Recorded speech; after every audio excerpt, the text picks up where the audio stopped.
Hello everyone, welcome to Nintendo's Super Podcast. We're finally live. We had some mic difficulties, but we're ready to go. This show is going to be predominantly about the Nintendo Direct that was just announced. It's going to be on Wednesday, September 13th. It's going to be 45 minutes long. It's going to be focused on upcoming games for the rest of this year for Nintendo Switch and 3DS. And there's going to be a focus on Mario Odyssey as well. But give me a chance to get a bearing on the outline and things and check how the stream is working. But in the meanwhile, Brandon from WhataboutNintendo, how about you say hello to everyone and tell them how you're doing? Hey guys, how's it going? I'm doing good. Just been doing the normal stuff lately, streaming. Trying to anyways. My Wi-Fi has been... Oh, I don't know what happened. I guess the hurricane has been just... I guess it did something, but every morning, consistently, every morning, until like noon, my Wi-Fi does not work at all. It works as soon as I get up. I'm like, okay, I'm going to be productive. I'm going to do a video today. Let me go grab the news for today. Nope, no Wi-Fi. It's like as soon as I wake up, I have Wi-Fi, and then I go, like get dressed, and then I go to my computer, and I have no Wi-Fi. Huh. It's been done. So, cursed hurricane's been messing things up. But overall, I've been having a good time. Trying to do stuff. Yeah, I'm ready to talk about all the cool stuff that's going on. I have a lot of good predictions, and I've been listening and trying to figure out other people's predictions and logicking out off of their predictions, my own predictions, and all kinds of stuff. So, all right. This entire morning I was just listening to other people's predictions so that I could be ready. Ready for this, bro. I'm so ready. Okay, so we actually have a few things to talk about today, but before we get into the Nintendo Direct, right, I want to first go over a couple things that have happened throughout the week. I have my outline here on my phone. Of course, we blew up the message section where I had the outline because of the mic difficulties, so now I don't know where the outline is. It was just here. Gosh, why? It was just here. Okay, it's... Alright, there we go. I got it. So, there's a few different things I want to talk about before we get into our predictions and such for the Nintendo Direct. But first is, there is these comments that came out from Reggie, the leader of Nintendo of America, and he's had interviews before related to VR, but his most recent statements about VR, I'm paraphrasing here, are basically that he's saying that VR, while we're looking into it, we have no plans at this moment. However, my problem with VR, with at least the market, is that there's just not any fun games that are taking advantage of VR right now. So, I think that's an interesting statement for a few reasons. One, when I hear that Reggie is saying he doesn't think there's any fun games right now, I think, in his opinion, right, Nintendo focuses on fun, right? So when Nintendo creates games, those are fun games as opposed to the other games that are out on the market. So when he says that, from his perspective... Games. I believe he could potentially be hinting at the idea that when Nintendo eventually gets to the VR market, because I do think it's inevitable, right, that Nintendo will make VR mainstream. I think that's what Reggie thinks, and I might be in agreement with him. However, I do think there are still some good games out there for VR. Like I haven't even played VR, so I can't say for sure. But I know Resident Evil 7 is a pretty good game, and it takes advantage of VR. So. What do you think, Brandon? I don't know. I kind of agree with him in a way that there's not that many really fun games. And the way he put it was, if I remember correctly, truly fun. So whatever that means. Right.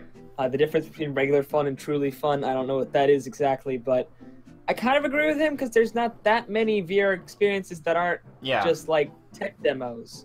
There's not that many fully fleshed out VR experiences. Right. Like at the moment, they're pretty much just glorified tech demos, and they're just there, and you play them a little bit, and then you're like, okay, I played that for like an hour, and I'm good. I'm never gonna play that ever again.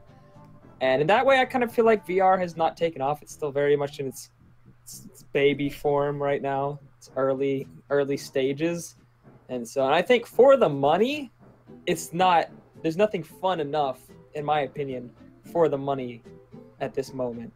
For the average person, it's not fun enough to want you to pay $400 at the minimum, $400 for this, and then just have a bunch of cables everywhere and have to like stand up all the time and make sure you have a big enough area and all that kind of stuff. So it's a very big hassle and it's very expensive. So I think considering those, it might not be fun enough Right, Brandon. And yeah, I agree with you. But first off, shout out to Alex and Blackstar. Welcome to the stream. Thanks for coming early, guys. But, you know, tagging on to what you said, I agree. I don't think that the VR experience right now is affordable enough or high quality enough to really warrant it for a wide audience, right? So when I hear Reggie say that, you know, I believe he has a Nintendo perspective in mind, right? He comes with a Nintendo philosophy. So when he talks about fun games, right, if you look at the history of Nintendo, their idea of fun is these higher quality polished games, right? And they consider things from a fun perspective, not necessarily from a, you know, like just showing off. A showing off perspective. Like it's more Tech about right. Some companies just care about showing off and looking cool, right? But not necessarily playing cool, right? And Nintendo likes to play cool. And if you look at their philosophy, they like creating hardware that is affordable for the mainstream, but also always fun. And that's what they've always tried to do since the beginning. So my opinion is that I think that basically what Reggie is saying in a very simplified format is that when Nintendo does get into the VR market, it's going to be a product that's affordable and it's going to play well. Something that the VR market can't do right now. True. Yeah. And some people in the comments are pointing out some actual like, full-fledged VR games. We're not saying that there's no fully fledged VR games. We're just saying that for the $400 to $800 I have to pay for this VR headset, and then if I don't have like a PlayStation, if I'm not using PlayStation VR, then I have to buy a pretty powerful computer in order to run these VR games. It's not worth it in that aspect. We're not saying that there's absolutely no good VR games. Well, actually, I'm not disagreeing with that. However, right, there may be some pretty good games like Resident Evil, for example, right?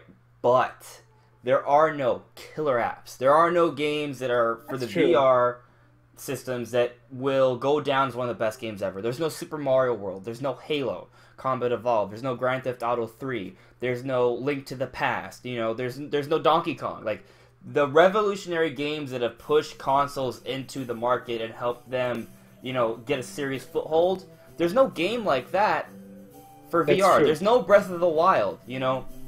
So, hopefully, if Nintendo ever does enter that market, they will come with that kind of game. Will it happen? I mean, I think it will. I think it's inevitable, but maybe not for the next few years. True. Yeah. It's just, I don't know. I'm just wondering what they'll do with VR. Like, because they had those patents where you took the actual, like, I was about to reach over and grab it, but I don't seem to have my Switch tablet at the moment. That's okay, but I have my Switch tablet. There you go. Andres for the rescue. Yeah. So you take your actual Switch tablet Pretend and then I have like goggles. use it like Google Cardboard. Just, you use it like Google Cardboard and you just put it in the goggles, and then since the Switch has motion sensors in the actual device, you could just move your head around like that. But right.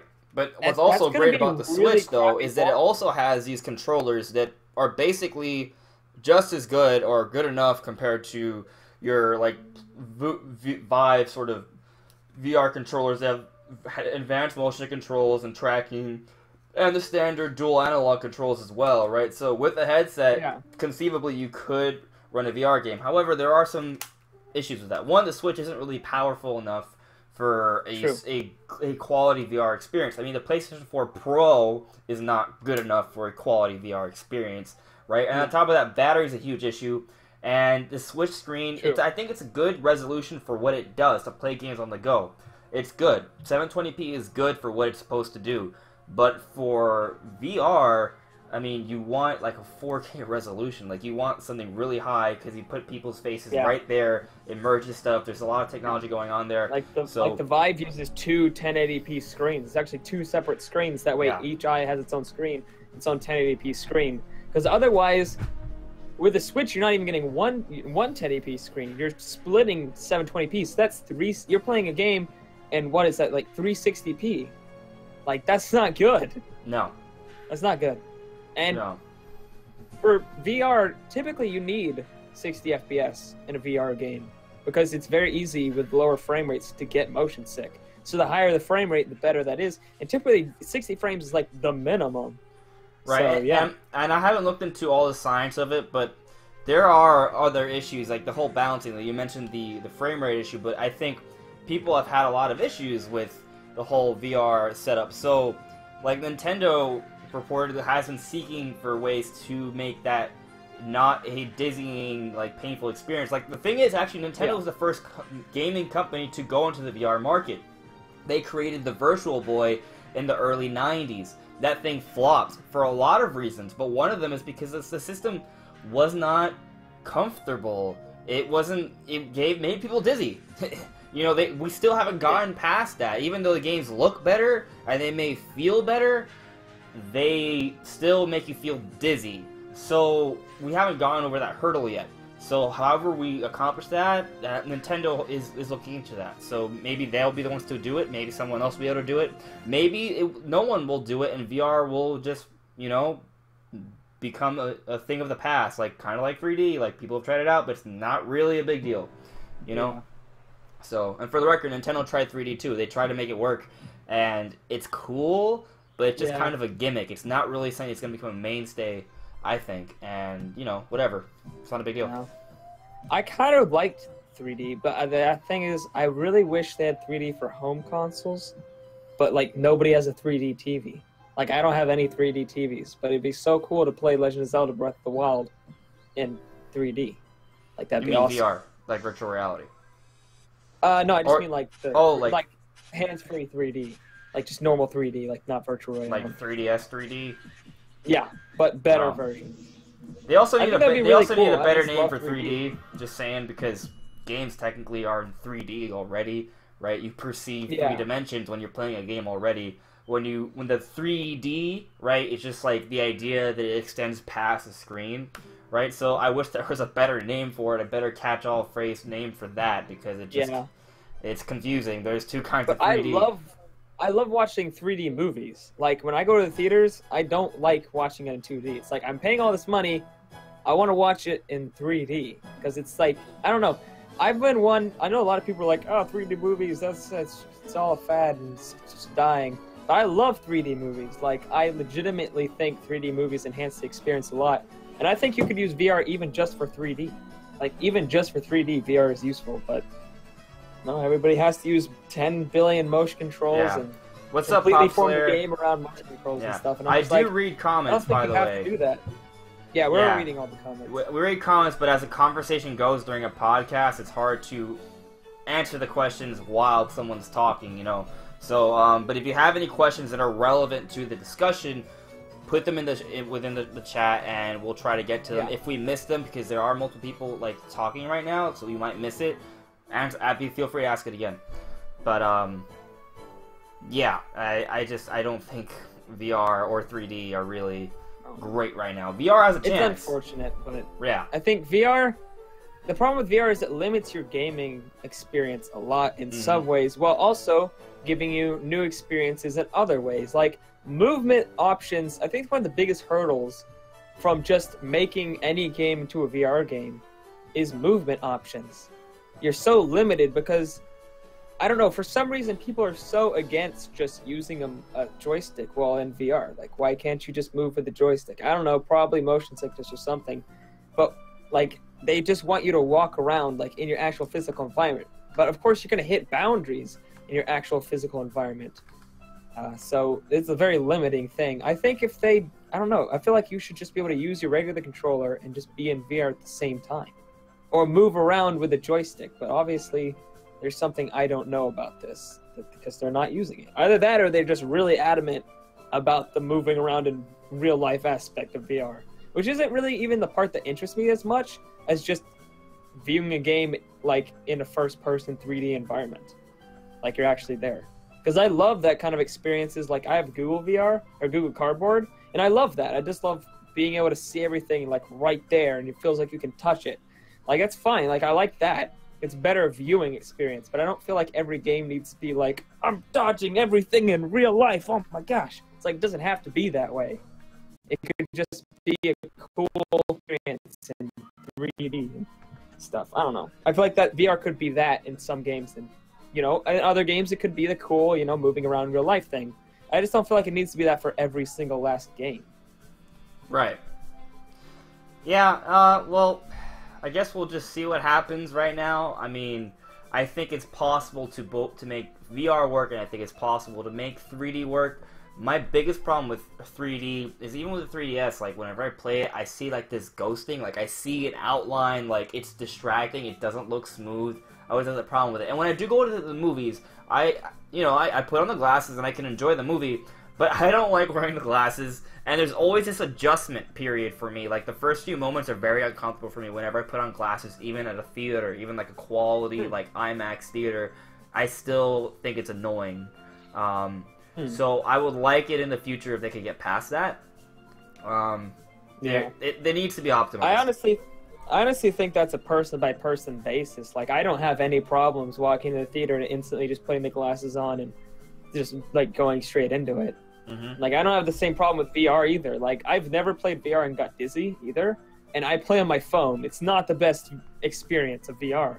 So you think you get more dizzy that way? But I've played VR on my phone and I've never gotten dizzy. So I think it's really a person-by-person basis. Right. Well, I mean, that's the problem, though, right? Because you could get a VR. You gotta cover everyone. Right. You gotta cover everyone. Right. Exactly. If VR works well for 50% of the population, that's not good enough. You need it to get it to a point where it's over 99%, because then you're gonna have problems. Like 1% of a million people is a lot of people. I suck at math, but the point is that technology needs to get to a point where it's comfortable for everyone. So Nintendo's doing that research right now for VR, right? They want to be able to create a quality experience that doesn't make people dizzy, that makes it something that's fun and it's not a pain, it won't ever feel like a chore. And on top of that, there is another issue I have with VR, and that's the fact that by putting on that headset, you lose that ability for it to be kind of like a social experience with the people around you. And Nintendo loves that local multiplayer experience. So if they could come up with a way where you could integrate multiple VR headsets or something of the sort where it can still feel like a social experience as well, then I think, they could be onto something. But we'll see what happens. For now, we don't really know. Right now, Reggie says that Nintendo's not working on anything, but maybe they really are. Nintendo PR has lied before. Every company's PR has lied before, right? Or not told the whole truth because they have things that need to be kept secret until they're ready to announce them. So yeah, I don't doubt Nintendo's working on something with VR, testing something. Now, whether or not they have like a viable concept yet, I have no idea. But I don't doubt for a second that they're testing and doing stuff. They're always in on the new, like crazy gameplay mechanic ideas, and VR is definitely not something that they're just gonna pass by without checking it out. Yeah. So, are there any questions that people have before we move on to the next topic in regards to VR, 3D, and that sort of realm of stuff? Yeah. I got nothing, so I think we're thinking it's about time to move on. But I'm just looking at the chat. I haven't seen anything that's related to that, but it has been moving pretty quick, which is cool. You guys are here, and I love that. So, God, I lost it. Okay. If you guys have any questions, just shoot them. But here's the next topic. Rumored achievement. Mario? What? What just happened? Why? Where's Luigi and Mario, ugly boy? How is this person in here? How did they get here? I don't know. And they're gone. Yay. I ejected them. I do not know how that happened. Someone got in here, which is it's a private link. Yeah, it's in a. What? Did I accidentally post it somewhere? It's possible I did that, actually. I hope I didn't. Yeah, I guess. That's weird. Okay. If anything happens, I'll eject someone, but that's really weird. Oh, so Pixelated Kitty's talking about Breath of the Wild VR or any RPG because of movement. That is actually a great point. Okay, so I saw it earlier, and I didn't understand exactly what you were getting at, but Breath of the Wild in VR, like something where you actually move around, it's not just like a first-person experience or something like that, where, well, I mean, if you have a controller with an analog stick, you could move around that way. But how would the VR experience improve a third-person kind of game? I haven't seen enough VR games to really have a good idea of that. I could see it just kind of giving you like a wider view of things, like rather than like widescreen. It's more like like here, like it's even on your peripherals, right? And it could help you feel like you're in the world, but at the same time, not, because you're looking at the game in third person, right? Because you see Link in front of you. I don't know. It could be interesting. I think it would just look cooler. I Right. think it would look cooler just seeing it in that widescreen mode, and I think if giving you the option to turn 3D on and off would be really cool.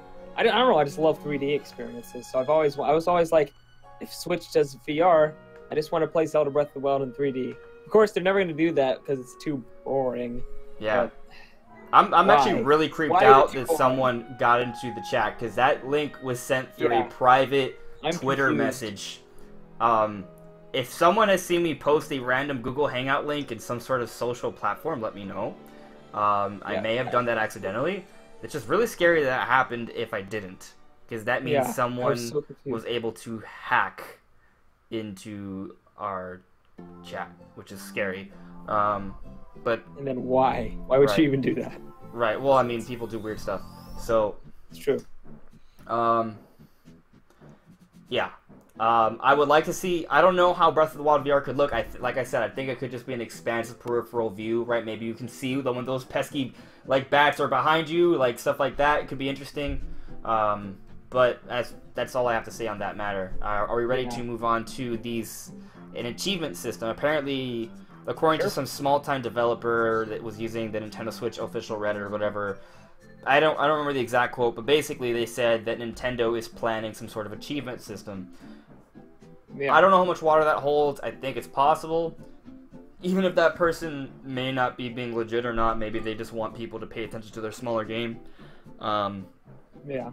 Achievements on the Switch, I guess that would be good. I personally have never felt like achievements were that big of a deal, right? Because they feel empty to me. Like, they feel empty. Like, There's no point. you know, like the reason I usually try to 100% Mario games, like Super Mario games, is because I want to get to that final level. There's usually like a secret level at the end, or some sort of there's some sort of surprise. There isn't just a textbook saying, "Hey, look, you did it."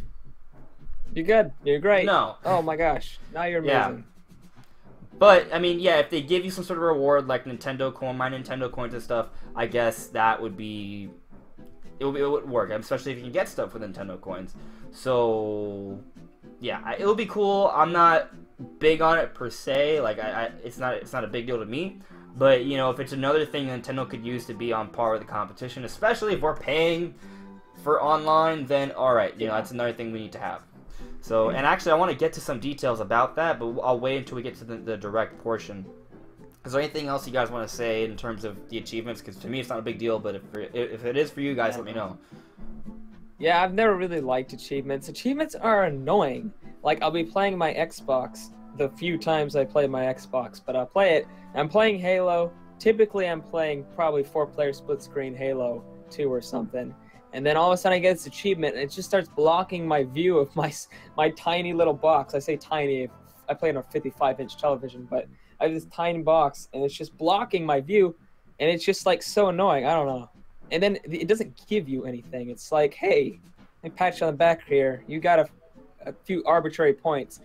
I liken it to where when you're in a stream and somebody asks, if you could answer this question, I'll give you so-and-so points. Like, fantasy point, you know, like when you're watching something and somebody will be like, oh, first person who answers this right in the comments gets 10 epic points. It's like the same thing. They don't mean anything. The only difference is they're actually counting. Like when you're in the live stream, nobody's counting them. But like, who cares? They don't do anything.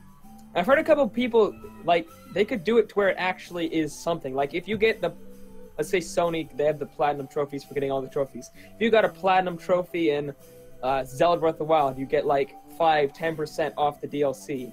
Because you'd have to do a lot of stuff. Getting those platinum trophies, they're not easy. You're putting a lot of time into this game, sometimes hundreds of hours.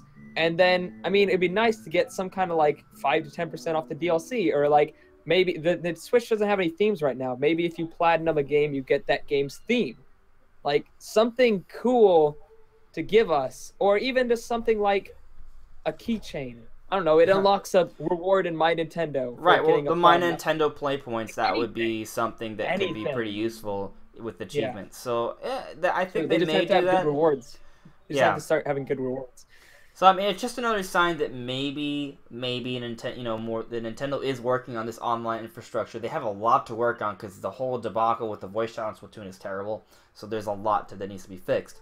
But I want to move on to the other stuff. If you guys have questions on it, we'll come back to this subject.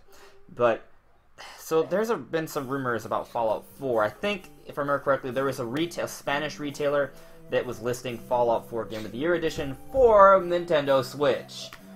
That's cool. I don't know how that makes any sense because Skyrim is about to come out. I feel like there's just not enough space or room for Fallout 4 to come out this year, right? Maybe that's just a placeholder. Maybe it's not even happening. But if it is coming, right, I mean, I can see it happening because, one, if they have such a good running Skyrim on the Switch already, Fallout 4 runs on the same engine, so they could easily port that over to the Switch as well. So they could easily put the game on the Switch. That's not the point of contention here. The point of contention here is that, well, how does it make sense from a business perspective? Because, I mean, I feel like the people who like Skyrim would also kind of like Fallout 4, and Breath of the Wild is already going to come in, and Xenoblade is going to be coming. It's a lot of big-time RPGs. Yeah. All at the same time in the holiday season. I just don't see how it could fit. I could see Fallout 4 being maybe a first half 2018 title. That could be really interesting. Yeah. I mean, regardless though, if it's coming, that's amazing news because that's another game coming from Bethesda, which we never thought would ever happen. And but the fact that Bethesda seems to be having such a great relationship with Nintendo right now is really exciting because the thing is, if you go back to Nintendo's past, right? There were a lot of PC developers that did not want to create a partnership with Nintendo because by doing that, they would not be able to develop for PC or other platforms. So Bethesda was one of those companies.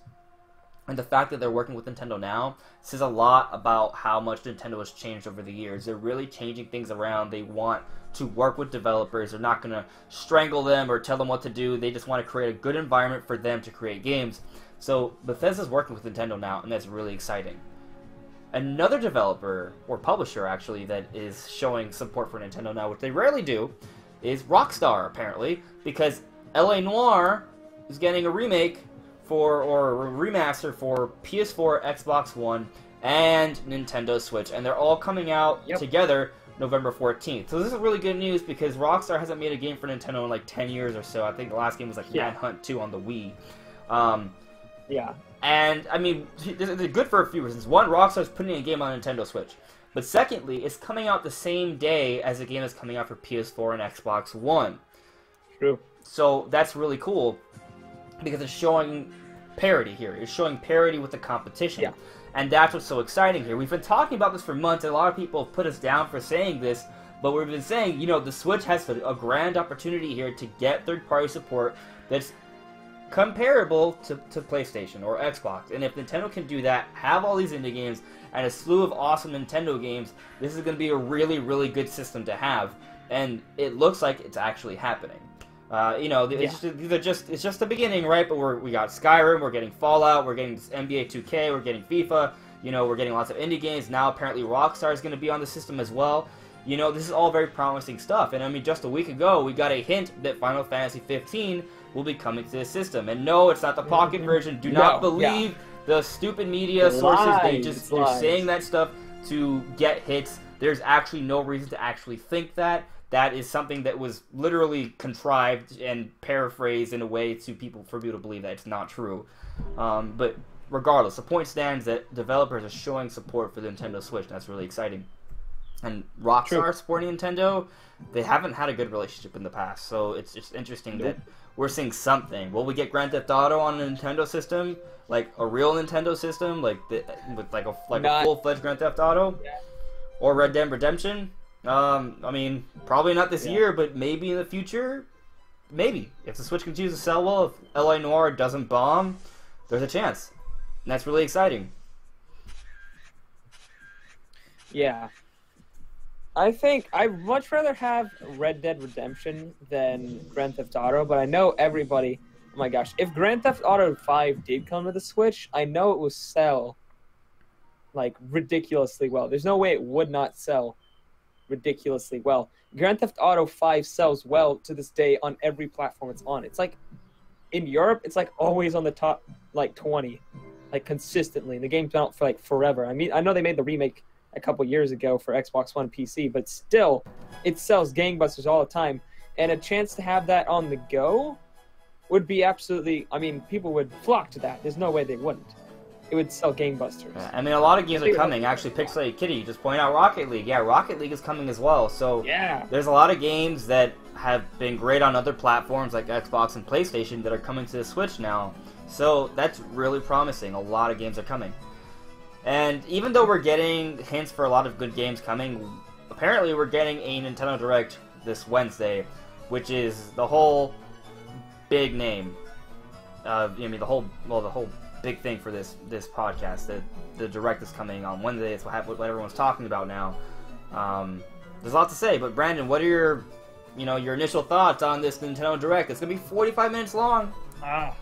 When I saw it was 45 minutes long, I was like, it dawned on me that was 20 minutes longer than their E3 presentation, and I just laughed. I just laughed. It was hilarious to me. I don't know. It was just like, they're having a Nintendo Direct. It's bigger than their entire E3 presentation. I know that they can pack a lot of stuff into that. A lot of stuff. I think there's going to be I think they're going to go over pretty much everything for the rest of the year. And I think there will also be some new surprises too. But yeah, I'm excited for it. Are we going to go into our predictions right away, or? Well, I guess let's just talk about our expectations first, okay? So, we already talked about how LA Noire was announced, right? I would expect that we're going to actually see some third-party games like LA Noire. I think a Monster Hunter Double Cross localization, okay, that may be prediction territory, maybe, but I think it's a good chance that we may see localization information for that. Definitely expect Mario Odyssey, because that game's coming out in October. This is September. It's coming out next month. I mean, if you check the ad for the Nintendo Direct, it literally says we're going to talk about Mario Odyssey, so that's going to happen. Yeah. I think we should also expect a date for Xenoblade 2. So that's also going to happen. If you don't get a date for it now, when are we going to get a date for it? Like, Right. So I would expect a date for that. I expect Mario Odyssey information. 45 minutes long, so there might be some 3DS stuff. I don't know what. They said there's going to be 3DS stuff, so there has to be something. They might have a bit of a highlight trailer for Metroid, because Metroid Samus Returns is actually coming out this Friday, so they're going to talk about Metroid Samus Returns. I'd expect that. There hasn't been a Direct for it, right? So, yeah, that makes sense. They're probably going to showcase Metroid Samus Returns for 3DS. They might showcase Pokemon. Although, Pokemon is usually... They do their stuff separately, but it's possible. I'm not sure what else. They'll probably showcase Skyrim, actually. They'll showcase Skyrim, I think. Yeah. So, they'll showcase Fire Emblem Warriors, maybe. Yeah, basically they're going to showcase all the games that are slated for this year. And we don't even have a date for Skyrim yet either. So, no, we don't. That needs a date as well. So, every game that's slated to come out this holiday season that we already know about is going to get a date. And they're probably all going to get a bit of a showcase. Including LA Noire, which was just announced. So, those are my expectations. Like, nothing too shocking. Games that we know are coming. We just don't have a date for them. We haven't gotten all the information about them yet. So, I would expect that at the very least. Is there anything you want to add to that, Brandon? I definitely think we're going to see pretty much every game. I mean, this thing is super long. We're going to see pretty much every game coming out this year for the 3DS and the Switch. I think they definitely need to show off a lot of Fire Emblem Warriors on the 3DS, because we haven't seen any, as far as I know, we haven't even seen a screenshot or anything, or at least very not many. Like, we haven't seen any gameplay footage as far as I know.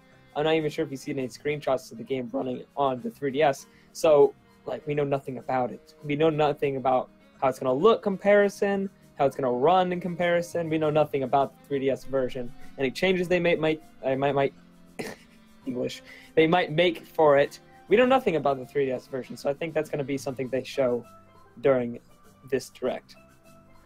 So other than that, I think as far as things I know for certain, well, before you, I want to actually answer a couple questions about Metroid. So this is to both Pixelated Kitty and Pop Slayer, because they're two different Metroids we're talking about.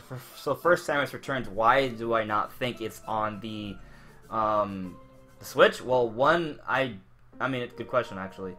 I just think that they want to focus. They want to have some games for the 3DS. And keep in mind, most of the 3DS games that we've gotten this year have been kind of like remakes or remasters or, you know, like 1.5 versions of the game. Like Ultra Sun and Moon is just basically a modified version of Sun and Moon with extra content, right? Samus Returns, although while it is technically, it looks like a new game, it's going to feel like a new game, it's technically a remake of a game that existed on the Game Boy in the early 90s. So, I mean, look at the Yoshi game, the Xenoblade game, like the Fire Emblem game, they're all like remakes. Most of the games that come out for 3DS here are remakes of other games. So, I think the Samus Returns thing is just a kind of like, I don't want to say it's a cheap port, right? But it's kind of like a stopgap kind of game, because I believe this is the last year where the 3DS is going to get, you know, actual quality games from Nintendo. So, yeah, I mean, it's just a remake on the 3DS. So, it's just meant to give the 3DS owners some games, good games to play. Now, yeah, and why we're not getting it on Switch? Because it's just meant for the 3DS. It's just for those gamers. It's just a remake for those gamers. And to create a Switch version, like a good-looking Switch version, right, that's not going to look like a shoddy 3DS port, it's going to take a lot of work, a lot of money, and they're probably just going to focus all the resources on a legitimate Metroid Prime 4. Now, about Metroid Prime 4, Pop Slayer, I don't think we're going to see any Metroid Prime 4 information during this Direct. It's just, I'm not going, you know, I want the game to come. I think it's a really good chance we're going to see it at E3 next year, but I don't think we're going to see anything about it. There's so many games Nintendo has to talk about right now. There's so many, and they may make new game announcements, but Metroid Prime, I just think, is so far off. Like, if it even if it comes out next year, it's going to be at the end of the year. Right? I don't think we're going to see it that early. We're just not going to see it this early on. We may see it sometime early next year. That's the earliest I think we'll see anything about Metroid Prime 4. Yeah. That's it. However, there is a small possibility, right, that we may get an interview from a couple developers from Metroid Samus Returns, right? And maybe they'll say something in regards to the story or the mechanics of Metroid Prime 4. Like, remember when they first started talking about the Zelda game for Wii U, like 5 years ago, when they were just talking about Wind Waker? They may have said, oh, we're challenging the conventions for Zelda, we want to create a new way to play for Zelda. If anything at all, they may say something like that about Metroid, but we're not going to see any footage, no screenshots, no title, nothing like that. That's what I think. And I don't even think that's likely, for the record. But it's possible.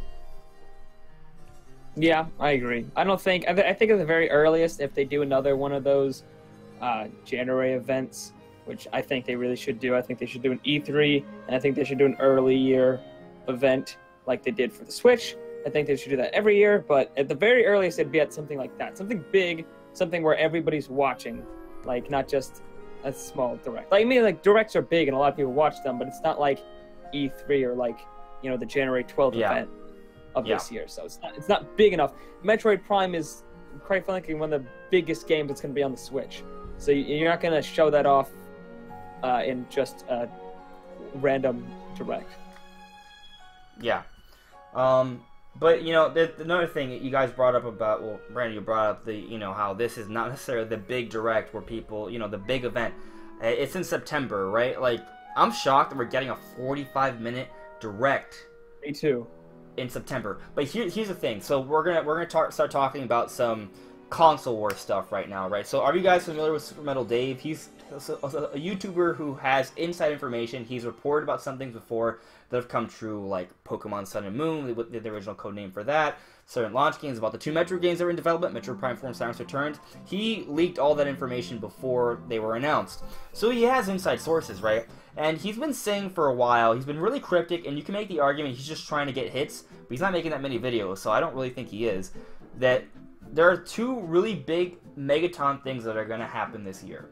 One of which is going to be coming from Sony next week, on the 19th, and during their big Sony conference, right? And then he's supposedly saying that Nintendo's going to have a big announcement as well later on in the year. So, but now we're getting this 45-minute Direct on the 13th. So this is what I'm thinking. I'm thinking that there may be a possibility that this Direct is intentional. One, because Nintendo needs to shed light on the rest of their holiday plans. But also, maybe they're trying to build up the hype for Nintendo and for the Switch 6 days before Sony's big conference. Because they're competing from a marketing perspective, right? It's not so much, oh, we have more games than you. They want people talking about Nintendo more than talking about Sony, because it's all about keeping that momentum up amongst the masses. Right now, everyone's talking about the Switch. People are forgetting about the PlayStation right now. Nintendo has an advantage, and they want to keep it. So I don't think they're going to coming up for Switch next year, but just by having this direct now, 6 days before Sony's big conference, I believe it's intentional. And the other thing I want to say is that Nintendo, the last few years has had like a big direct, about 6 months after E3, either late December or early January, talking about their plans until E3, right? Or at least their yearly plans.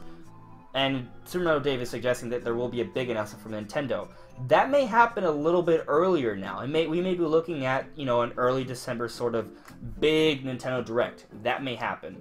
That's my speculation at least. What do you think, Brandon? Yeah, I think I don't know. I don't know if this Direct would be the place where they announce this big megaton thing. But they could announce some stuff to undercut whatever Sony's gonna announce. Maybe they'll announce Pikmin 4, Animal Crossing, or I don't know. But by the way, Totsme, we have not talked about Pikmin 4. Yeah, not yet. Not yet.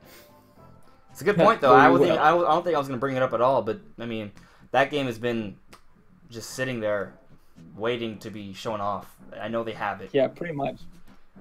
Miyamoto said back, what was it, last July in that the game was almost done. Yeah, the game was almost done.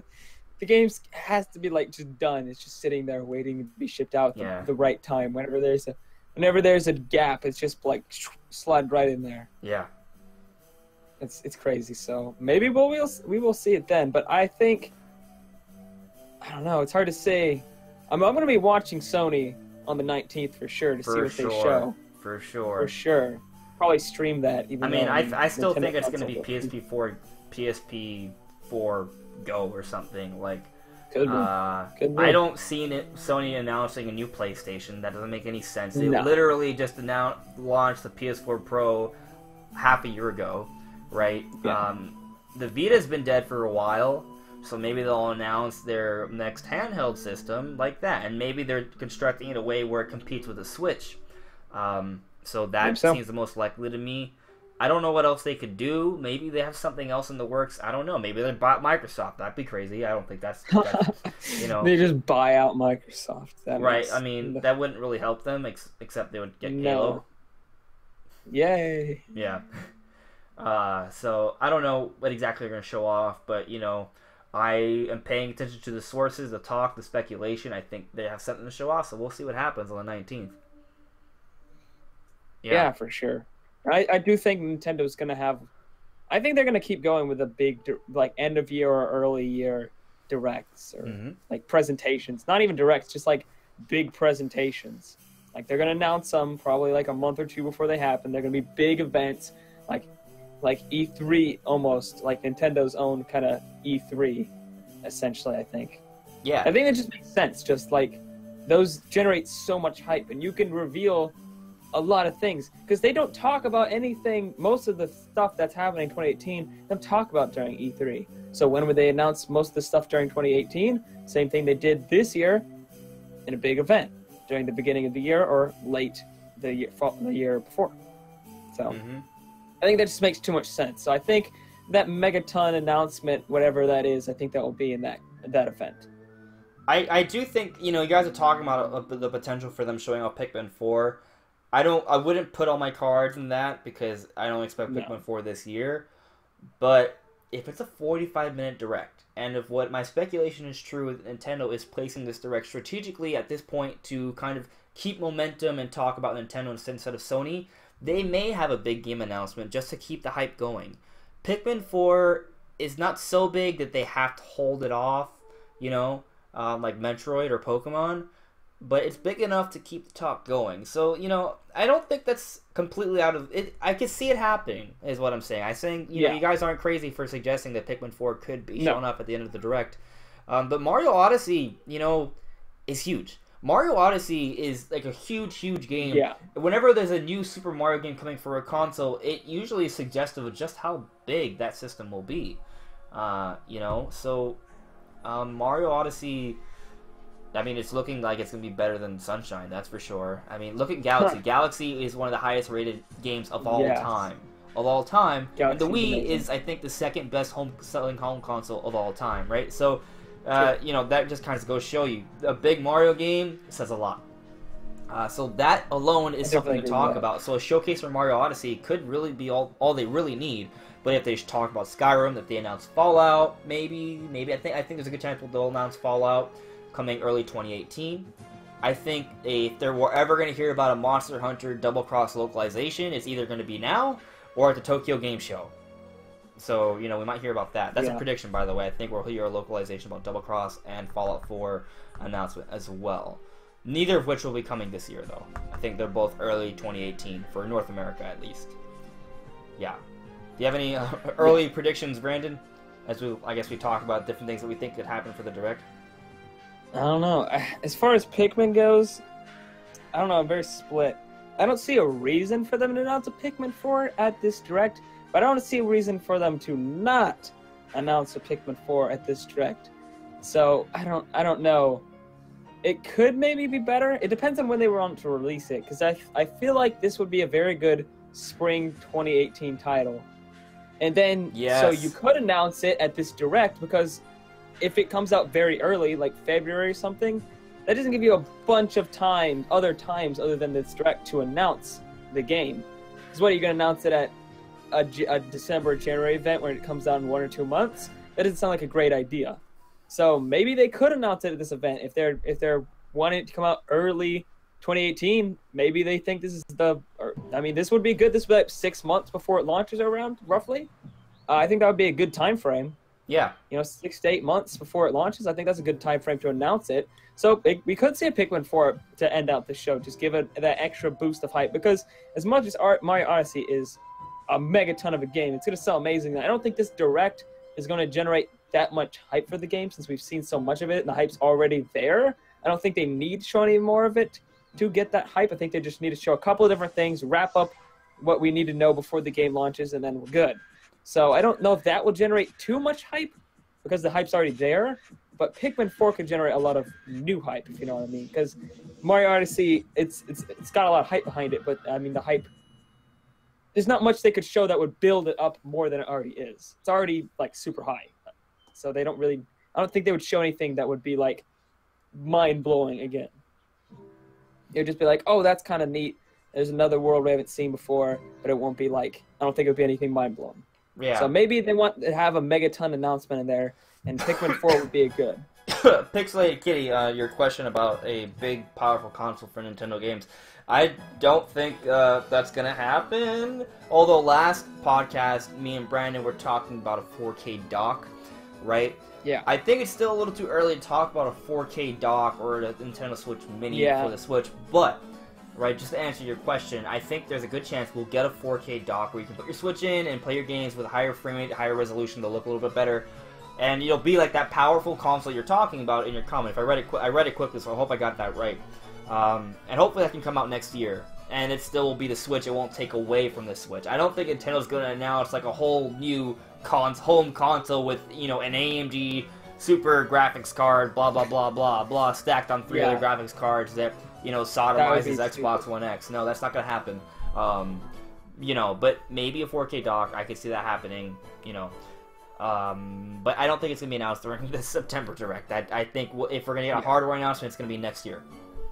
It's all about this Switch model, what's coming for this Switch for this holiday season. They're not going to talk about any other hardware to take away from Switch sales now.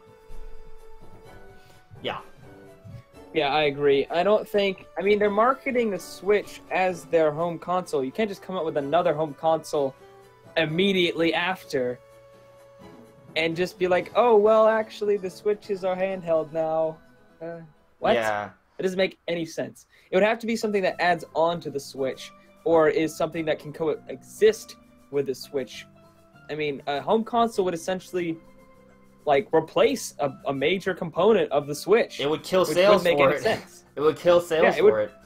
It'd be like, what the heck? Right. Like a Switch Mini wouldn't be any more powerful than a regular Switch. It'd just be more cheaper and, maybe easier to carry around or something. You know?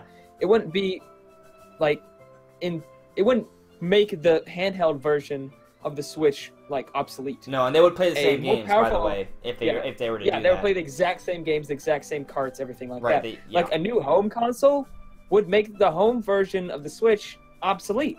It wouldn't make sense. It just wouldn't. They would ruin sales. They would literally lose money from creating a new system, and they would lose even more money from putting another system on the market, and they would be hurting the trust of the gamers who invest in the Switch. Like, I just bought a Switch, but this is your home console? You know what pissed people would be? I would be pissed. I might not even buy it. I'd be annoyed. I don't know I'd be if I mad, would buy it. especially with how much I don't go anywhere. I'd be upset because I would have bought that instead. Yeah. I would have bought that over the Switch. Yeah, also... And I think a lot of gamers would. I mean, Yeah. some gamers would have bought the Switch itself because they go around. Me Right. personally, I don't go that many places. I would have bought the home console because I like gaming on my TV. I like gaming on my really nice Yeah. television. So, Monolith Gaming actually brought up some interesting points that I fully agree with all of them. I think we're going to be... Me too. Sup, man? How you doing, buddy? So, Xenoblade 2 release date? Yes. I think we're getting a release date for that. That game's coming out this year. It's about time to get a release date for it. I want to release it so bad. A Project Octopath trailer, which I'm also pretty hyped for. I would like to see more information about that. And I don't know if it's supposed to... I don't think it's going to be coming out this year. But, maybe early 2018. And seeing a date for that, or at least like a time window, like a season or a month, would be really cool. And yeah, Skyrim dated as well. That game's coming out this year. I expect November. I expect to see a release date for that as well. And I think we'll get at least a trailer for all of those games that you mentioned, Sean. So I agree. I hope that we get all that. That would make a lot of sense, and I would be really excited to see trailers and release dates for all of those games. Because I'm looking forward to every single one of them. Mm-hmm. We haven't seen anything about Project Octopath in a while.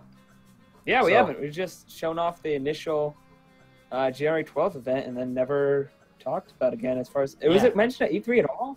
I don't think so. No. So actually, I do have something I want to say since we're talking about Project Octopath, which reminds us of Square Enix, because Square Enix is making Project Octopath.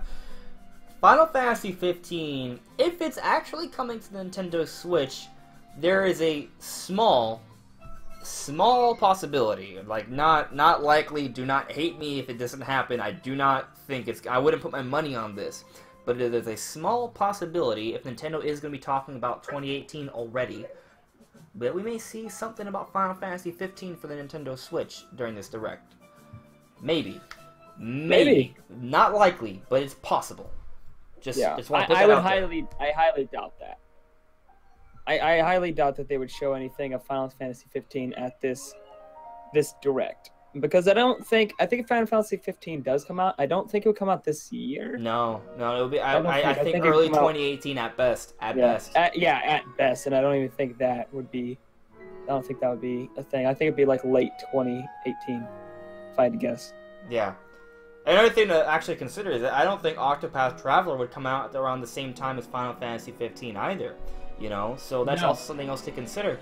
I think it's more likely, right, that in fact, if Final Fantasy 15, it's more likely, if we're going to see it at that big Nintendo Direct that comes in either January or December.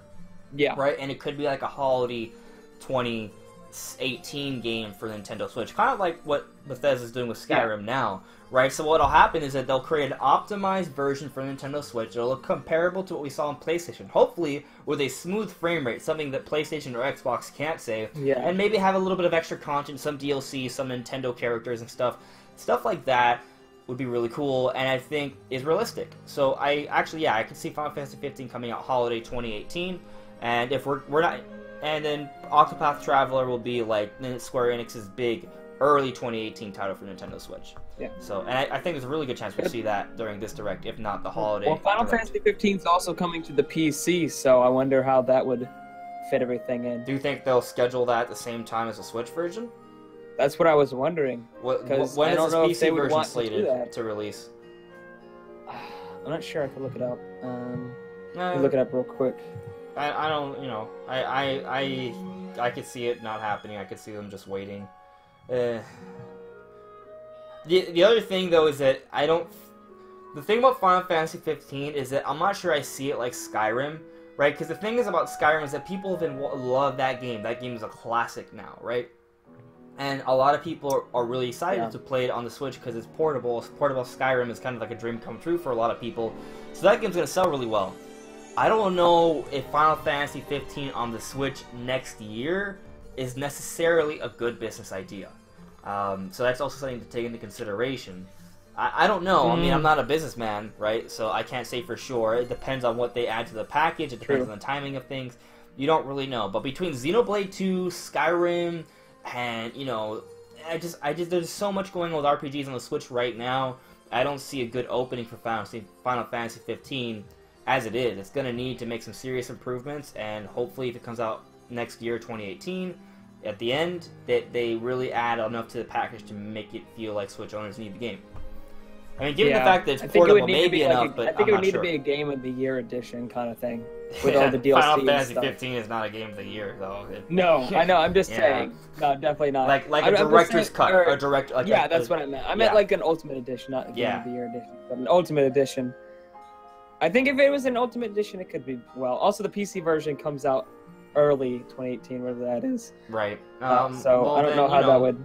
Actually, I mean, if early 2018 is summer 2018, Final Fantasy 15 for Switch summer 2018 is not out of the picture, you know. No. So, we'll see what happens.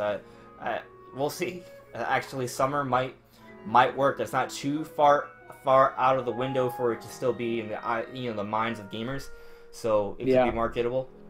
I feel like it would, to do well, it'd need to come out around the same time as the PC version, I'd think. Because the game didn't do, like, super well. And I think the last amount of people are mostly the people who want to get it on PC to have, like, super graphics and stuff. And I think if they wait, like, another 6 months after that, people are going to have already bought it on the PC, the PS4, and the Xbox One. And it's not like a big game like Skyrim where people are just buying that game over and over again. Yeah. It doesn't have that kind of buying power. So I feel like if they release it after the PC version, I feel like most people are already gonna have bought it on some other platform and not want to rebuy it on the Switch. It should come out at the same time as the PC version. There's something else to consider though, and it's just that in this day and age, it feels like more and more game announcements are happening very close to release. Like, for example, LA Noire was just announced and it's coming out in November. You know, so it was announced 2 months before the game is actually coming out. And Final Fantasy 15 for Switch has been rumored for a very long time already. So who knows? Maybe that game is a lot further along than we realize, and we could be getting an announcement for it really, really soon. And it could be an early 2018 title. We just, we won't know until they announce the game, because we don't really know exactly what's going on behind the scenes. You know what I mean? Yeah. So yeah, maybe it is gonna be an early 2018 title. That makes sense. Yeah. So, is there anything else, Brandon, that you want to talk about that is like a big prediction?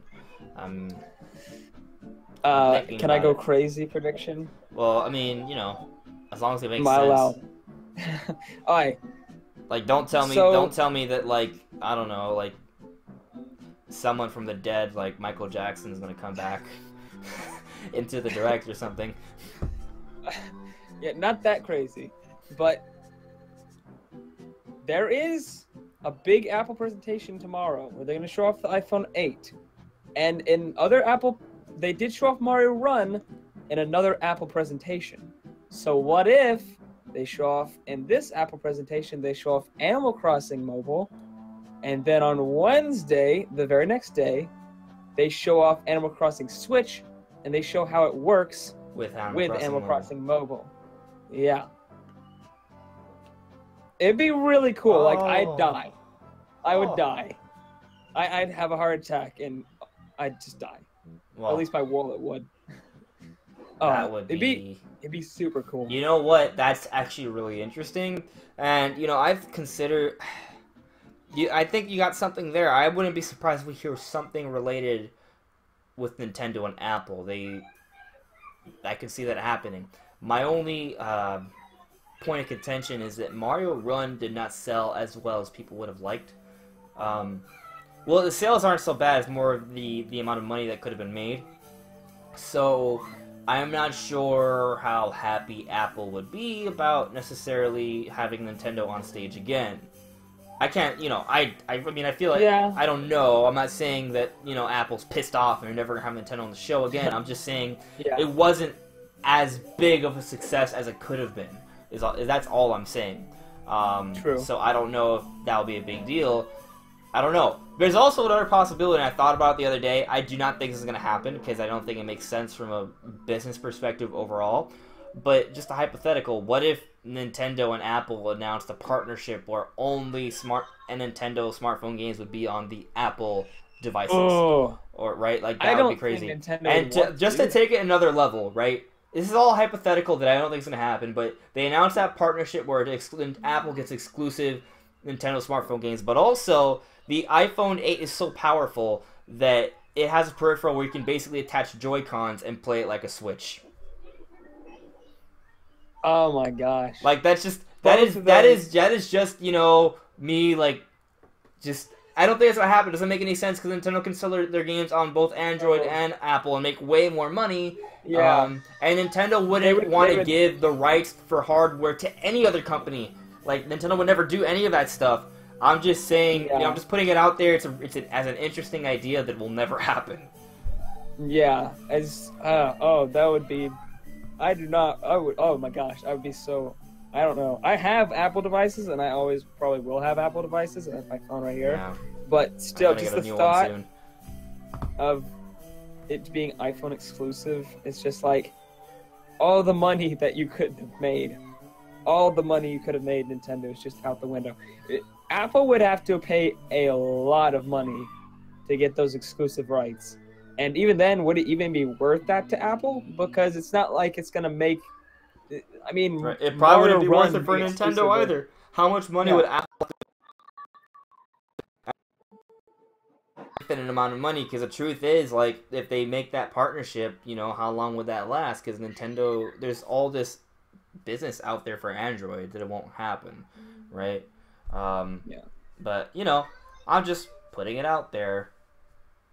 It's an interesting possibility. Nintendo and Apple like to work together. Yeah. But, that's the thing, right? True. I think we're going to move towards a point where more and more companies are going to be working together. And this idea of exclusivity is just going to kind of dissipate, The only exclusivity you're going to really see in the future, I think, is going to be like, well, Nintendo games are going to be in Nintendo systems.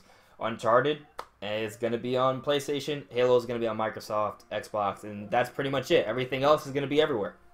I think that's the future we're moving towards. Yeah. I think so. Mm-hmm. And I don't think Super Mario Run didn't do amazing, but it did get a pretty good amount of money. It was, I don't remember. Right, I mean, it wasn't a failure, right? It's just that the way they had the pay structure set up was not effective for a mobile game. Like, if they had it set up like the way they had it set up for Fire Emblem, the amount of money Mario Run could have made would have been way better. And on top of that, I think Animal Crossing would probably be a free-to-play game. It will be. It will be. I think Nintendo learned their lesson. You see the amount of money they made with Fire Emblem, right? Which is not as popular as Mario, right? Yeah. Like, that just goes to show you how much smarter of a business plan it is with the free-to-play way on phones, right? People who are on phones are kind of spoiled. Like, oh, this is not free. Why am I going to get this, right? People who didn't want to play, like, you could play the first 3 levels, but that wasn't enough for people on Apple or Android for Mario Run. They didn't want to play, essentially the whole game and just buy little additions to it as you go on, which makes you more money in the long run. So, I expect from now on, every Nintendo mobile game will be free to play with, things you can buy within the game as you play. Yeah. Yeah. Still, we have to see Animal Crossing mobile sometime. Like, it's supposed to be coming out. I think they delayed it early 2018. Well, that's the thing, right? Maybe they delayed it because they wanted to come out with Animal Crossing Switch. That's possible. Yeah. It also is just possible that the game itself is just not ready. When was the last time Nintendo had a big mobile game come out? Fire Emblem? I don't remember. Yeah. There was like the Magic Card game that came out, but I don't. Yeah, but that was Pokemon. Yeah. Pokemon Company. But Nintendo makes a small percentage of that, I'm pretty sure. Yeah, they do. They make a small percentage of everything the Pokemon Company does. Yeah. Yeah, it's I don't know. They haven't. Let's actually talk about Pokemon. Let's talk about Pokemon. Because Pixelated Kitty brought a Pokemon on the Switch. Yeah, no way. It'll happen I mean, Pokemon's going to happen. I don't think we're going to see anything about it anytime soon. No. I think we could see it a little bit before next year's E3, but we're not going to see anything about it at this Direct. There is something that's really concerning to me about this Direct, though. Like, we're talking about a lot of games, and I think some new games are going to be shown off, but because it's a September Direct, and it's not, I don't think it's going to be Nintendo's big holiday Direct, right? You know, like their E3 2.0. I'm worried this Direct is not going to be that good, because 45 minutes is very long. That was way longer than Nintendo's Spotlight, right? And the way Nintendo did their Spotlight was great, because they showed games, they were very effective, they were very efficient, they were quick. I fear that they won't be quick anymore with 45 minutes. And I think the quick way is the best way, so I don't know what they're going to do. Maybe they'll have, like, a play or something. Maybe they'll announce Smash Brothers. Whoa! You know. Actually, probably not. That's another bomb, actually. You know what? Pikmin would not be nearly as good of a bomb as Smash Brothers would be. And Smash Brothers, they could... True. If they really wanted to, like, you know, get people talking about the Switch and like, ignoring Sony, announcing a Smash Brothers game 6 days before their big conference would be... That'd be a good idea. That would be probably the way to do it. Smash Brothers. Not Animal Crossing, not Pikmin, but Smash Brothers. You know. It's true, but... Yeah. So, that's a possibility. But actually, and also, just to say this, since we're talking about, you know, PlayStation versus Sony, I mean, Nintendo versus PlayStation, if they do announce, like a PS4 Go, right, to compete with the Switch, I think that could make Nintendo show off Pokemon even sooner. Like, maybe they would show it off in December or January, just to, you know, make people forget about PS4 Go and just only care about the Switch, because Pokemon is what will, because of Pokemon, Nintendo can never ever lose the handheld business. It's just impossible. As long as Pokemon is there, there's no chance for anyone else to ever gain a significant market share. The PSP was the closest anyone could ever come. So, yeah, I think if they do show off the PS4 Go and it's a big deal, right? I think that can make Nintendo show off Pokemon a little bit sooner. Yeah, I think that's definitely true. I think if they announce that they're going to show off Pokemon, I don't know if they might just show off Pokemon just cause. This soon. I think, you know, here's the thing. Whenever a Direct comes, people get really excited to start talking about the Metroid, to start talking about the Earthbound 2s, the Half-Life 3s. You know, it's just kind of like, we should temper our expectations. Keep in mind, E3 was just a few months ago. This is not the January, December time where Nintendo has their other big show. Oh, yeah, I wasn't talking about them showing Pokemon, on Wednesday. I'm talking about they might show it off at the January event. Yeah. Just cut. Yeah. I just want to temper people's expectations, right? Let's actually go over it. Let's go over our actual expectations one more time, right? I think we're going to see a little bit of LA Noire, right? I think we're going to see a little bit of Skyrim. I think we're going to get dates for Skyrim. I think we're going to get dates for Xenoblade 2. We're going to see some of that. I think there's a chance we'll see Octopath Traveler finally. We'll see some information about that. We're going to see information about Fire Emblem Warriors. I'm going to get a date for that. We're going to see have a big focus on Mario Odyssey. We're going to have a bit of a focus on Xenoblade 2. Everything's going to be dated. We're going to see all of that. All that's going to be shown off. Yeah, and Breath of the Wild DLC. Yes, and Breath of the Wild DLC. We may get a release date for that as well. That's a good point. We haven't talked about that yet. That is pretty much it, I think. Actually, there's one more thing that I think is really interesting that could happen. We're getting close to holiday season time. What does that mean? That means more mainstream people, those mommies, those daddies, those uncles that go out and buy the consoles, right? What is something that the mainstream people really care about? Other stuff aside from video games. So what does that mean, guys? Internet browser, HBO Go, Netflix, Crunchyroll. I think it's about time Nintendo released the streaming apps on the Switch, and announcing them now for September, which I think would be a good time to wrap up all their holiday plans. Get those apps in there before Christmas time, Nintendo. So I think we may see the streaming apps finally announced. Please. I mean, it's already in the system. It has 4K streaming capabilities. There's already an internet browser built into the system. Like, it's there. The Wii U had this stuff from day one, most of it at least. There's no reason the Switch can't have it. And, you know, True.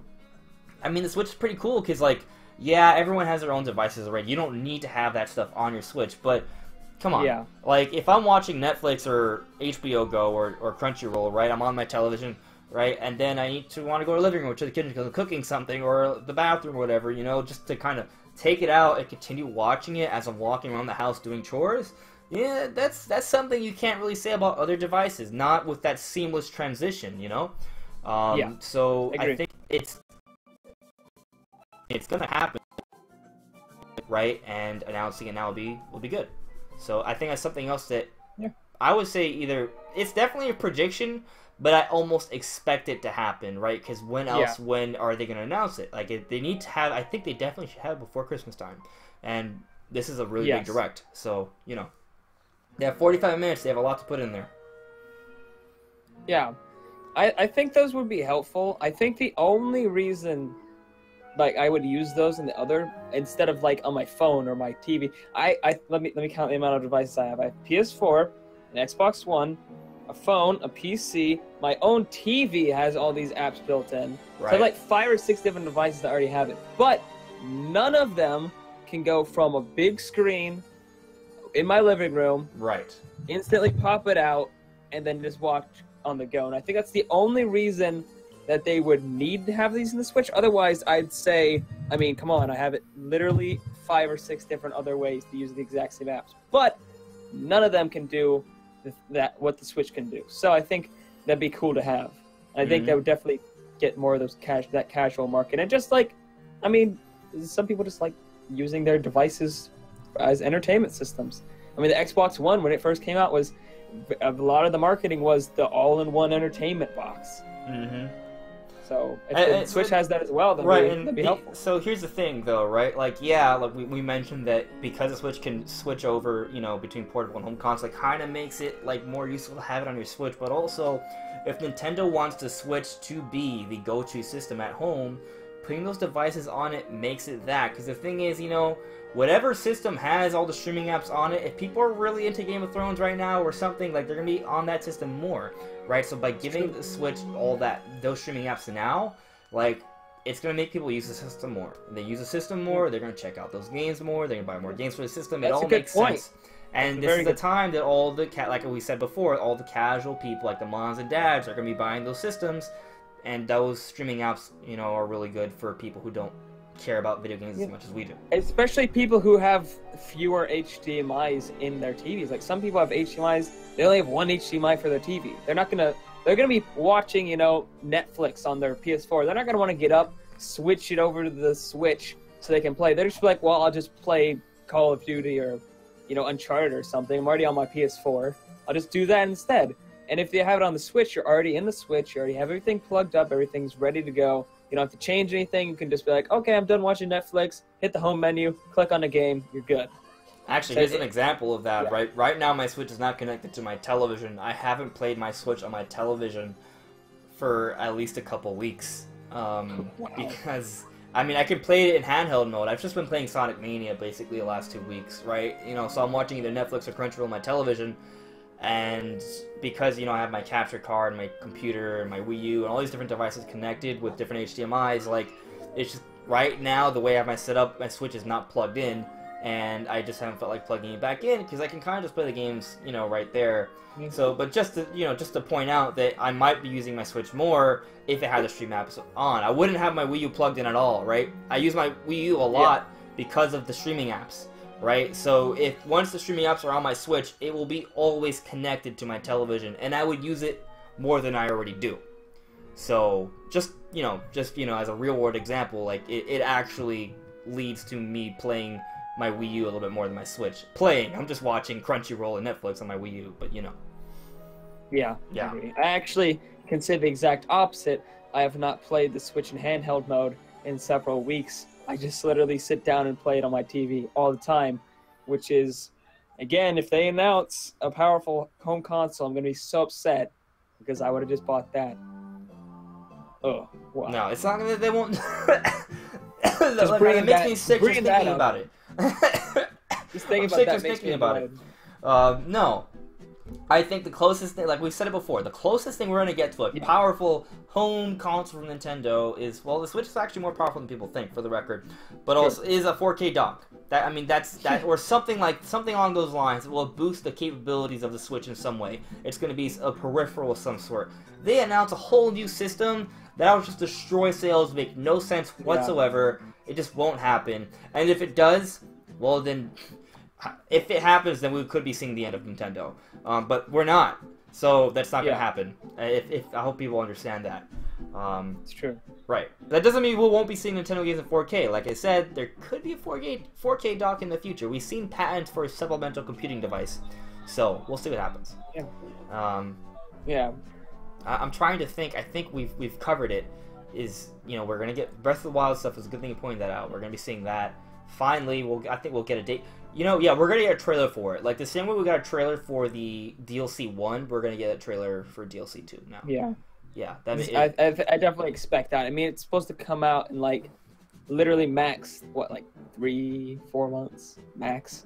I mean, it's coming out this year. It's coming out this year, so we're running out of time. And keep in mind, we have games like Skyrim coming out, games like Mario Odyssey, games like Xenoblade 2. So when does it come? I mean, yeah, it's not a full game release, right? But because it's Zelda, you want to put it in a good time to create that resurgence for Zelda. And I think it's actually going to be close to holiday season when people are going to be coming out to buy more Switches, because Breath of the Wild is a big deal. I mean, it's one of the highest rated games we've ever had. From a critical perspective, it's probably going to be the best game this year. It's one of the best games in the last 5 or so years. So they are going to want to use that DLC to kind of remarket Breath of the Wild, remind people of Breath of the Wild, get more people to buy a Switch with Breath of the Wild and Mario Odyssey, and sell out more than Hot Pockets, and just completely obliterate the competition and obtain a really large market share. So I expect the timing for that Breath of the Wild DLC to be close to Christmas time or Black Friday, November kind of time. But we'll see when exactly. That may be one of the reasons why actually Mario Odyssey is coming in October, so Breath of the Wild can take a bit more of the limelight or spotlight in November. The big month. So, do you think that they will kind of work? Because do you think if they announced that Skyrim and the Switch DLC were coming out around the same time, do you think that would hurt Skyrim's sales? Just because they're the same sort of RPG, like open world medieval action RPG. Right. And Zelda's so much more. I think there's got to be at least a 2-week period in between them, and. So, just in my head, my head canon for the way the schedule games will be coming, I can see Mario Odyssey comes out end of October, 2 days before my birthday, by the way, and then 2 weeks later, mid-early-ish November, we see Skyrim. And then at the end of November, just in time for Black Friday, I think the Breath of the Wild DLC could come. Something like that I could see happening. That makes the most sense to me.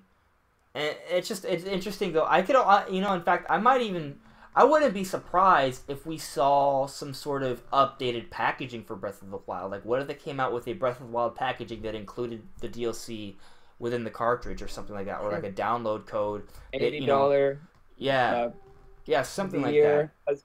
Zelda could be Game of the Year, so maybe they come up with a Game of the Year edition. Right. Yeah, they could do something like that. I could see, and that makes a lot of sense though, right? Because with Black Friday, you have a lot of people in the stores, right? It's not just the DLC 2 is an online sort of thing.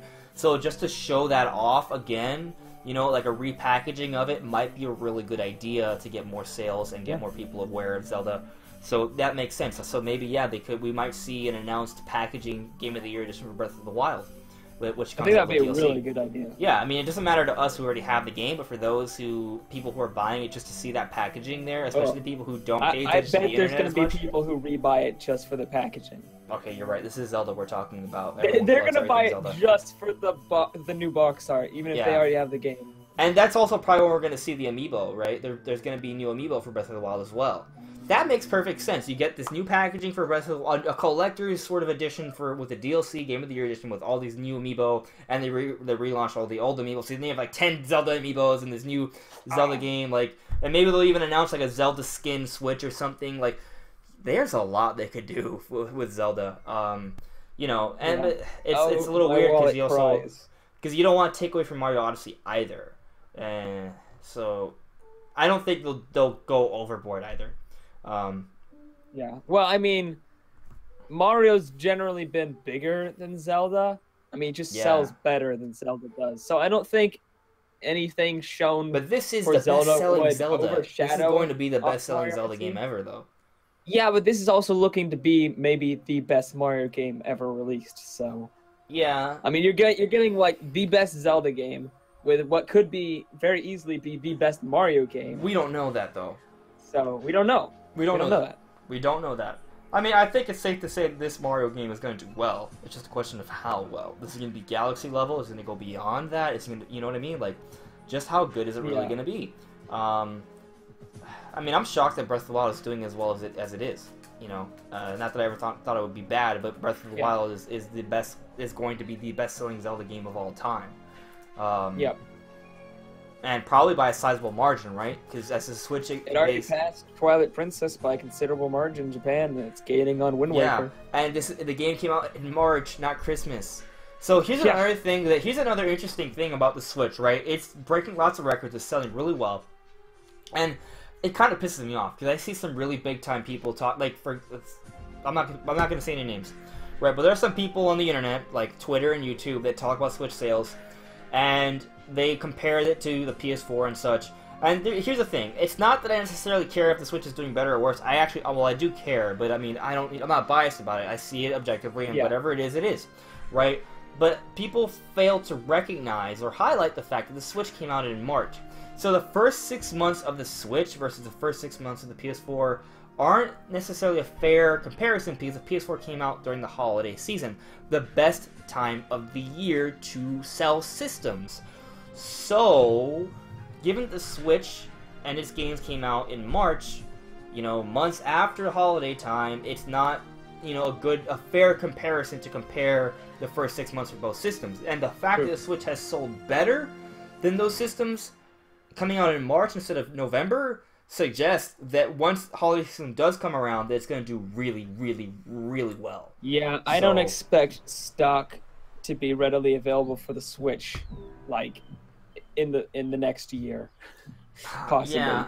I mean, Like, that's the thing be- that's really unfortunate, though, because the thing that's going to hold back Nintendo, it seems, is going to be their ability to meet demand. But we did hear that rumor that Nintendo somehow found a way to perhaps maybe get 18 million out by the end of the fiscal year, which would be insane. I hope that rumor's true. I really do, because, I mean, well, you know, if the Switch sells that well, you know, yes, I want Nintendo to succeed because I'm a true fan of them, you know, but, like, literally, it will mean more games for the Switch. So, you know. And a big issue what they're having is Apple uses a lot of the same 32 gigabyte flash memory. So they may have to come up with like a different solution, you know. Or the iPhone 8 may not use 32 gigabytes. It might use only 64 gigabytes. We don't know. Maybe tomorrow they announce that the iPhone 8 is dropping 32 gigabytes.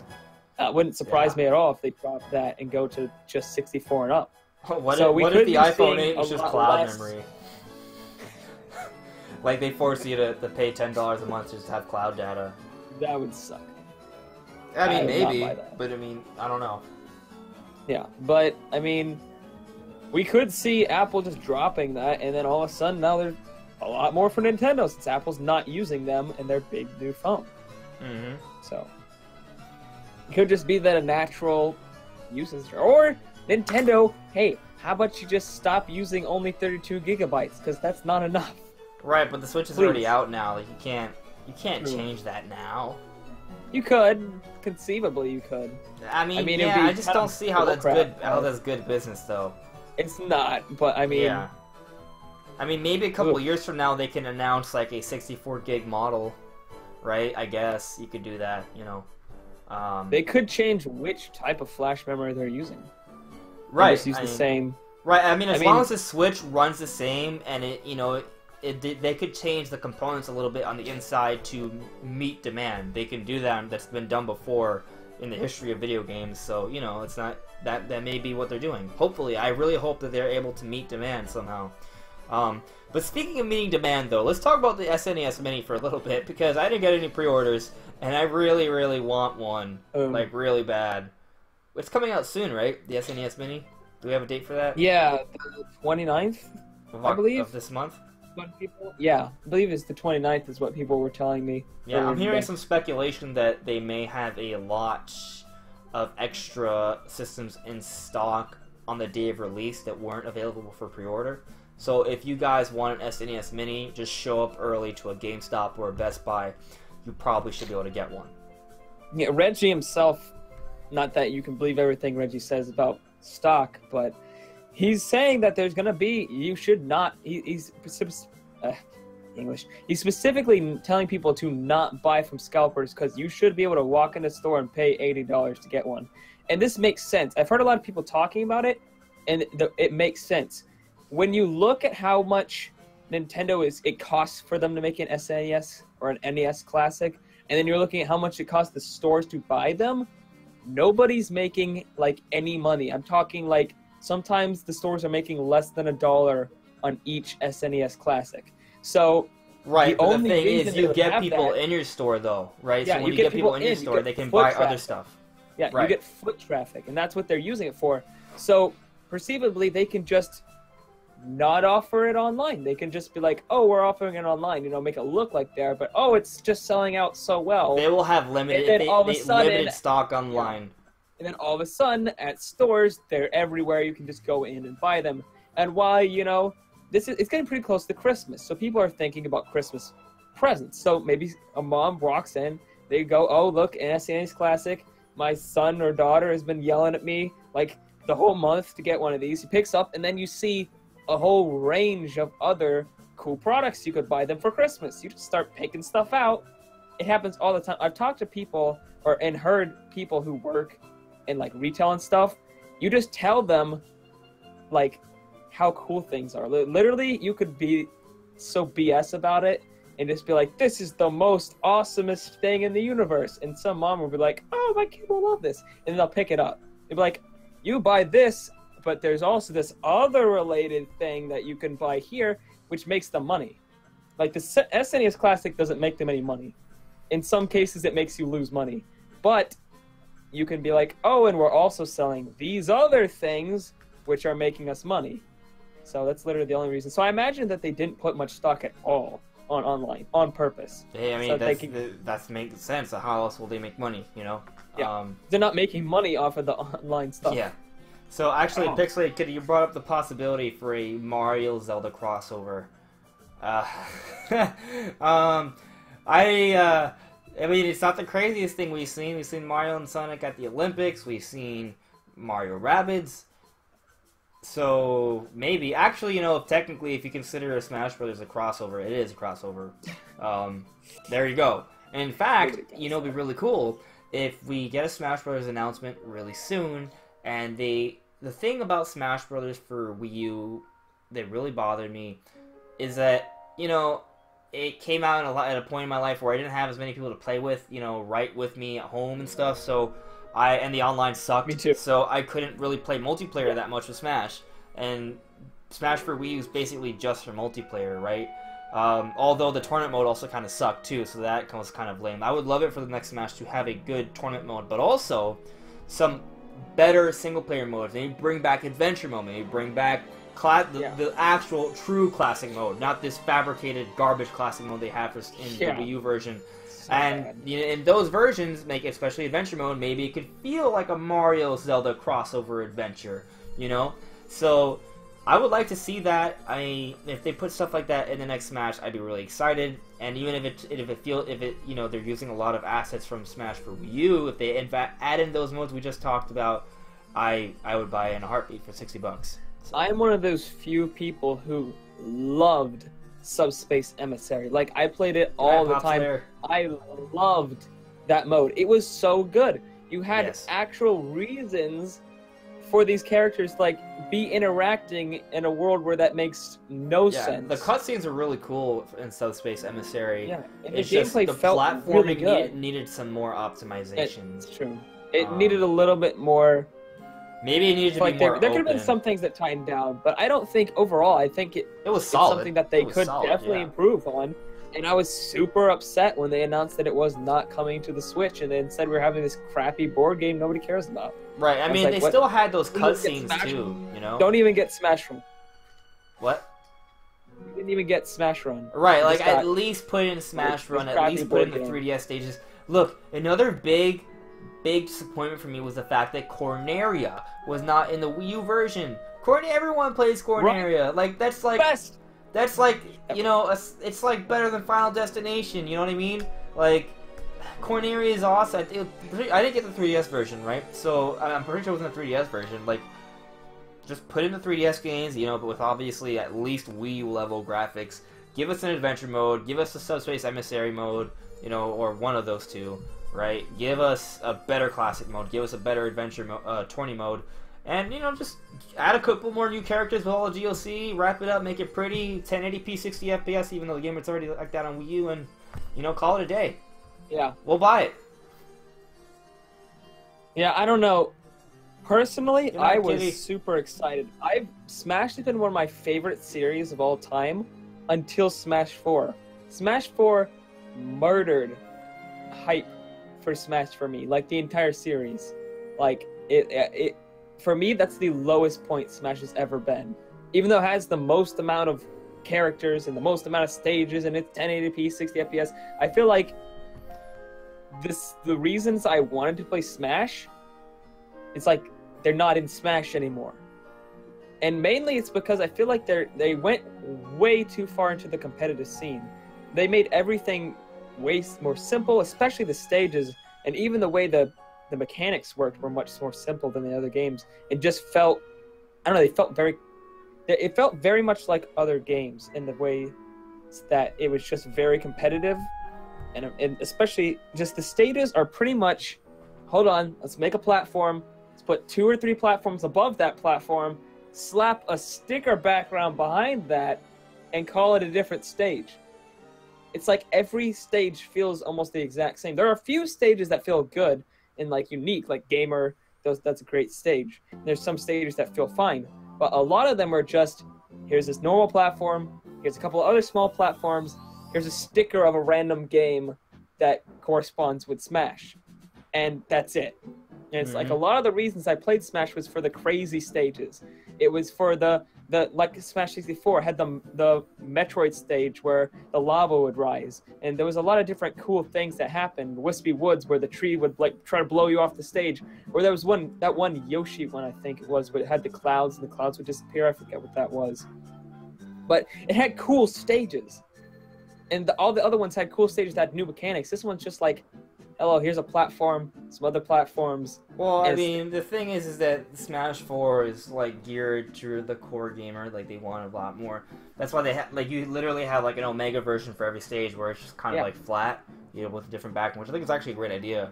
So, I mean... It is, but I feel like the normal stages almost feel like Omega versions already, that I don't, like... I guess I kind of understand what you're saying. Like, I like the Poke Floats and, like, you know, stages like that were really cool to me. I mean, there's some stages like that. Like, there's that Yoshi Yarn stage that kind of, like, flies up into the air and crazy that stuff one's happens. really fun to play on. I like that one a lot. I do like those maps, too. Like, they shouldn't be underestimated. But, you know, I mean, there's a huge part of the Smash community that just cares about one thing alone, that's just flat. And, Final yeah, Destination. and they have... And every single one has a Final Destination, or what are they... Yeah. The Omega forms.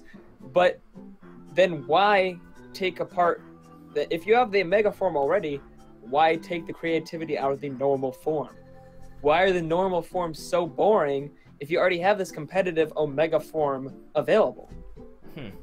Well, it's like, make the normal forms more interesting, and then if you want a competitive, that's fine. Use the Omega form, but don't make the normal forms boring. Well, you know, I mean, I never realized how boring the stages were, but I will say that there's not that many stages that I find that memorable either. But part of that's just because I just didn't feel that, you know, some of the modes were that great for a single-player experience. So, I mean, I guess we'll see what happens. Smash is going to come sooner or later, right?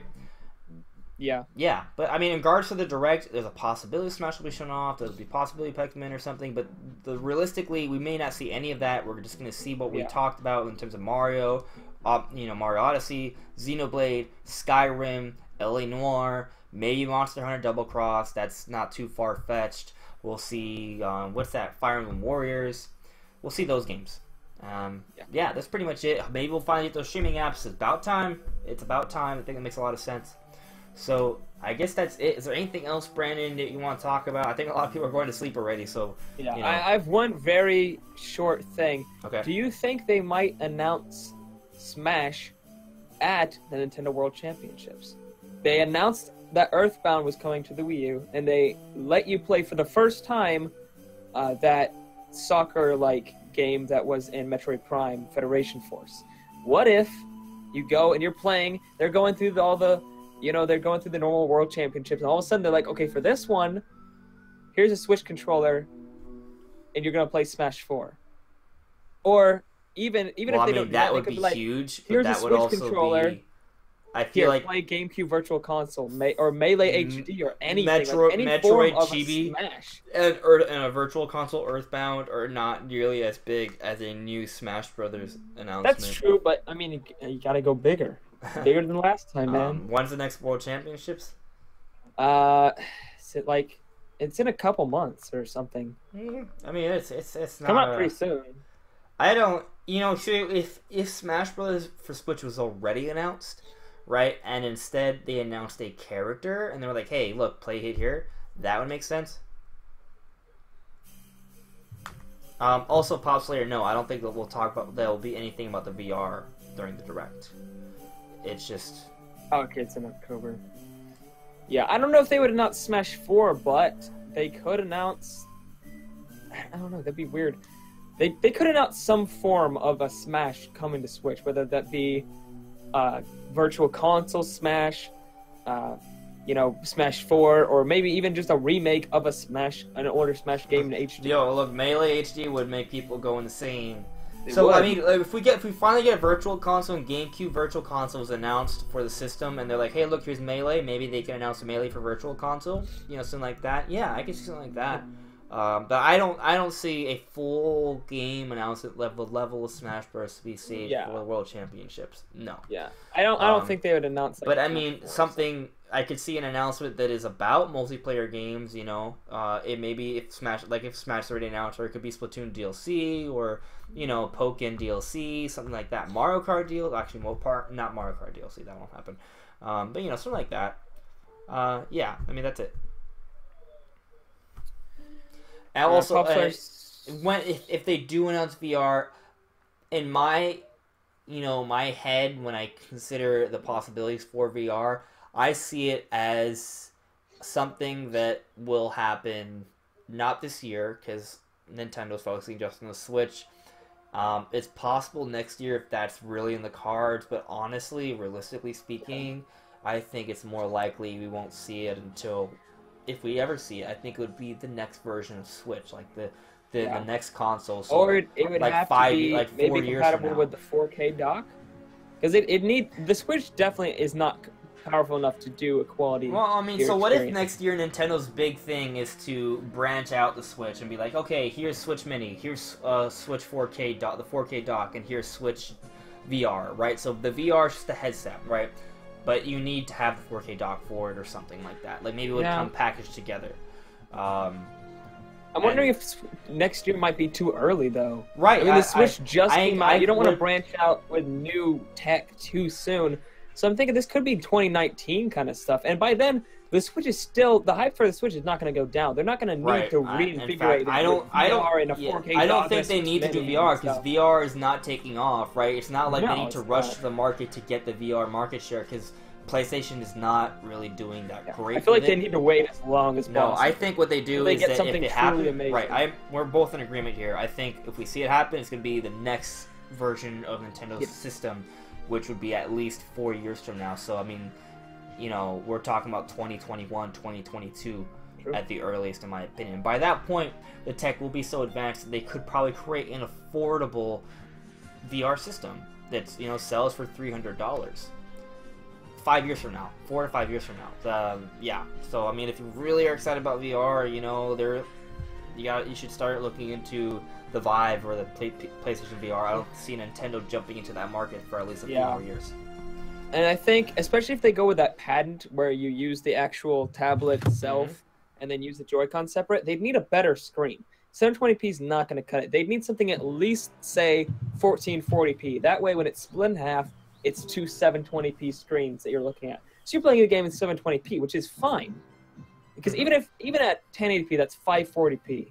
That's not good. That's not good enough. That's not going to cut it. You need something that's at least HD. So maybe if they come up with a Switch 2, has 1440p screens, that could be okay. But that's also a big jump from 720p to 1440p. And I think the jump would most likely be, if anything, because they might not even make a resolution jump at all. They don't really need to. But if they do, I think it would be 720p to 1080p, which would make a lot more sense. And I don't know, I think they would come up with a separate headset. Yeah. So, well, yeah. You know, VR in the future, we've already gone over what we think is happening with the Direct. Achievements probably will be coming eventually, and hopefully get those streaming apps finally. I'm excited for Skyrim on Switch, I'm so excited for Xenoblade, and I'm especially excited for Mario Odyssey. So we'll be seeing that really soon. I plan on streaming the event live on Wednesday at Brandon. I don't know if you plan to do the same. Yep, I am doing the same. And definitely next Monday we will be having another podcast. It's going to be about, especially the Direct. It's probably going to be where most of our information is going to come from. So stay tuned for that, guys, and hopefully we both can put out different videos that come out later this week as well.